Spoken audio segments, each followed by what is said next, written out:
Well, good morning, everyone. Right now, I'm recording for you the daily devotion that's going to be for October 7th. It's Wednesday for you all. I, of course, am recording this early.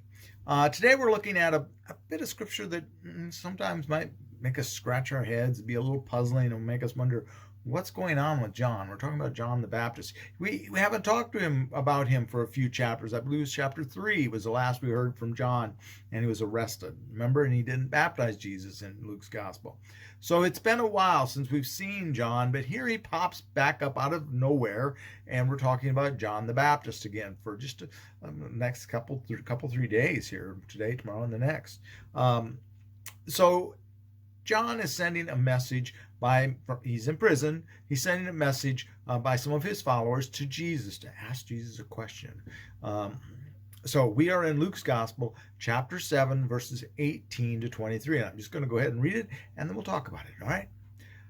The disciples of John reported all these things to him. So John summoned two of his disciples and sent them to the Lord to ask, "Are you the one who is to come, or are we to wait for another?" When the men had come to him, they said, "John the Baptist has sent us to you to ask, are you the one who is to come, or are we to wait for another?" Jesus had just then cured many people of diseases, plagues, and evil spirits, and had given sight to many who were blind. And he answered them, "Go and tell John what you have seen and heard. The blind receive their sight, the lame walk, the lepers are cleansed, the deaf hear, and the dead are raised. The poor have good news brought to them, and blessed is anyone who takes no offense at me." So here we read this and we think, what's with John questioning why? He knows. And I think rather than being perplexed by this and perhaps feel confused, I guess, or whatever, perplexed, confused, we should take reassurance from this. And here's why I think that way.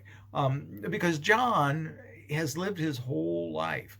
From the time he was a child, his mother would have been telling him the story of his birth, and the story, no doubt, as Luke's gospel is telling us, of Mary and her child, and how when Mary came to her, her cousin came to her, and how even then John knew who Jesus was. So John knows who Jesus is. He's not doubting that Jesus is the Messiah.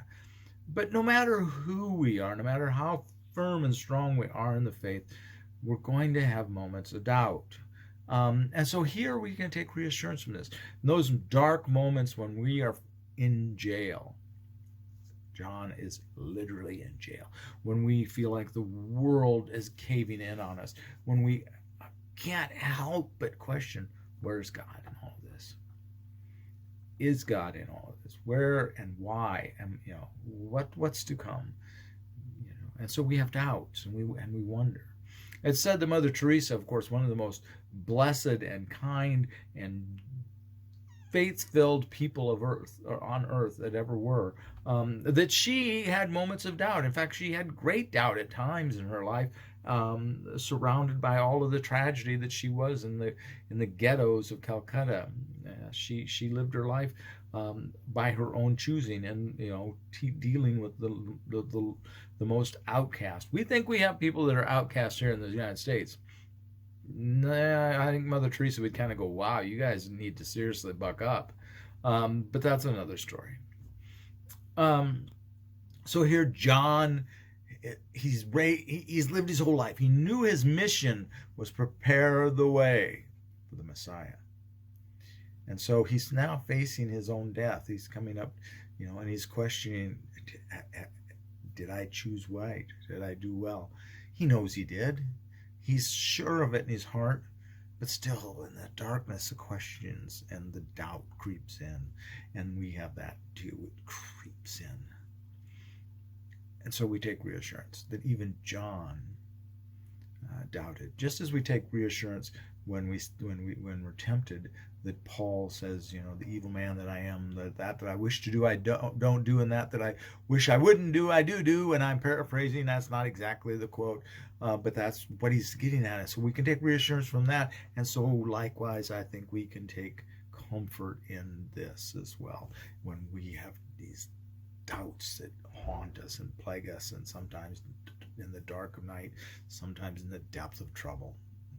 Um, Here's one of the more perplexing verses too in Scripture is here in verse 23. And some read this and scratch their head and wonder. I don't particularly like the way it's translated in the NRSV, which I just read the NRSV.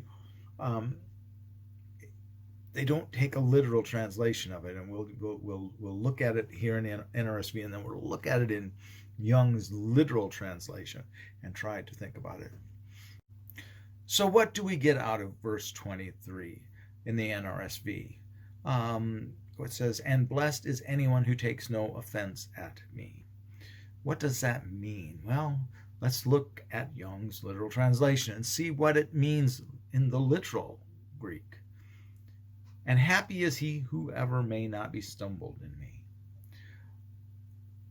This is speaking to what we're talking about. John's doubting. And happy is he who's not stumbled, who doesn't fall away because of me. That's the way it's translated sometimes too. It's that doubting. It comes creeping in. Happy is he that never doubts. But that would require us to be perfect, to never doubt. And I think that if Mother Teresa as well doubted, but didn't fall away, she stayed true. John didn't fall away. He stayed true. So let's hold on to that. Let's keep firm in our faith, and let's not fall away. Have a blessed day. Remember, please, to be a blessing to someone today, and we'll see you in the morning. Oh, and I'll let you know, if I haven't told you before, we will be doing the drive-through communion while I'm gone. Terry Waters is doing it, and that's tomorrow, 5 to 5:30. So mark your calendars, all right? Talk to you later. Have a blessed one.